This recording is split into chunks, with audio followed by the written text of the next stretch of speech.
ជំរាបសួរបងប្អូនទាំងអស់នាងខ្ញុំផណែតថ្ងៃនេះមានប្រធានបទមួយមកចែករំលែកជូនបងប្អូនស្ដីពីការស្នើសុំលិខិតអនុញ្ញាតនាំចូលជីកសិកម្មរួមមានដូចខាងក្រោមចំពោះឯកសារតម្រូវសម្រាប់ធ្វើការស្នើសុំលិខិតអនុញ្ញាតនាំចូលជីកសិកម្មមានដូចជា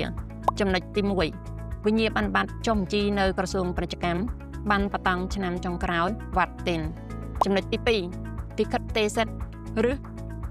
កិច្ចសន្យាផ្គត់ផ្គង់ពីប្រទេសដើមចំណុចទី3វិញ្ញាបនបត្របញ្ជាក់បញ្ជីការជីកសិកម្មដែលត្រូវធ្វើការស្នើសុំនាំចូល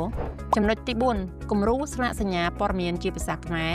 ចំណុចទី5លិខិតបញ្ជាក់បុគ្គលិកបច្ចេកទេសក្រុមហ៊ុនចំណុចទី6របាយការណ៍អំពីសមត្ថភាពធ្វើប្រតិបត្តិការនាំចូលនៅឆ្នាំចុងក្រោយចំណុចទី7វិញ្ញាបនបត្រចុះបញ្ជីឃ្លាំងសន្និធិជីកសិកម្មចំណុចទី8វិក័យប័ត្របង់កម្រៃសេវាកម្មសម្រាប់ការចេញលិខិតអនុញ្ញាតនាំចូល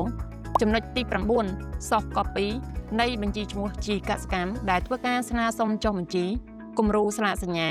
ព័ត៌មានជាភាសាខ្មែរបរិយាយប័ណ្ណនិងឯកសារបច្ចេកទេសផ្សេងទៀតព័ត៌មានលម្អិតបងប្អូនអញ្ជើញមកក្រុមហ៊ុន Dynamic Accounting Service ហៅកាត់ DS ឬជួយចុច like ឬ comment នៅខាងក្រោមសូមអរគុណ